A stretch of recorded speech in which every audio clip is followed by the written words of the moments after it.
Hello mga kabayan! It's another day, another vlog! Nakapag-Wmart Hypermarket na ba lahat?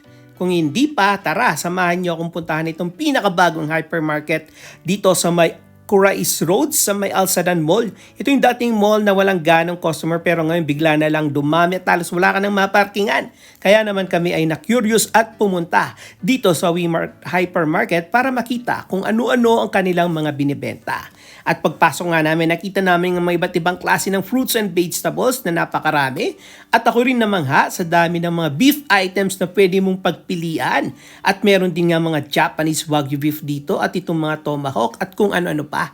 Meron din mga ready food items na pwede mong bilhin at kainin na lang. At syempre, napakalawak ng kanilang seafood section at napakaraming isdang pwedeng pagpilian kaya ng tilapia, bangus, hasa-hasa, galunggong, tuna at kung ano-ano pa. Kaya naman ikaw na lang magsasawang pumili kung anong gusto mong isda ang pwede mong bilhin. Meron din mga fresh talaba, yun nga lang ang presyo nila is 35 reals, halos 500 pesos kada isang piraso lang. At nakakamangha dito ay meron din sila mga binibentang mga buhay na lobster. Tulad niya, no? Buhay na buhay pa yung mga tilapia. Mga lobster na ang lalaki ng size pero syempre napakalaki din ng presyo.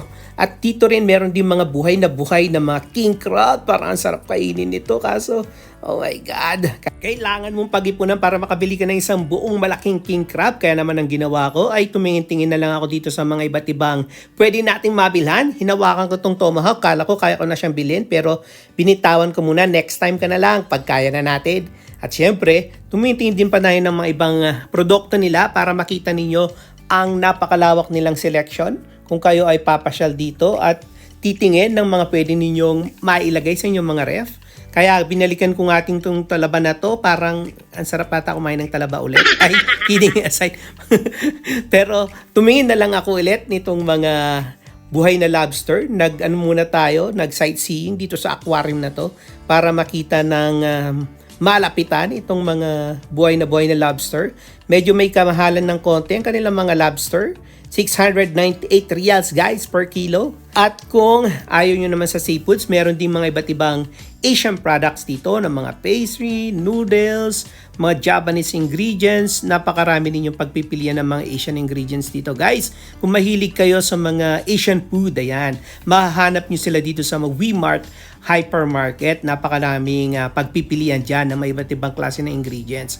May Japanese mayonnaise, ayan, mga nori at nakita ko nga rin na merong ampaw dito, pera na lang talaga kulang para malagyan ng pera itong ampaw na ito. Ayan merong mga Chinese product tulad nitong mga moon cake ata ang tawag dito. Ayan, kung gusto niyo i-try yung mga iba't ibang Asian products, pwede kayong pumunta dito at mamili. Ayan, pagkaraan nga lang ng ilang minuto na pagtambay dito at pag-ikot, syempre hindi pwedeng wala tayong mabili dyan at sinubukan natin yung mga iba't ibang Asian product din. At kung bigla naman kayo nagutuman at biglang kumalam ang inyong mga sikmura, pwede na kayong kumain ng lunch or dinner dito dahil napakarami nga nilang mga food stall at napansin ko rin na napakalawak na kanilang dining area. Kaya naman pala pinagkakaguluhan itong bagong supermarket kasi parang nandito na lahat from grocery to food, pwede mong makita dito. Kaya naman kung gusto nyo pang makita ng mga iba't ibang kaganapan dito sa Riyadh, please don't forget to like, follow, and subscribe to all my social media account. Paalam!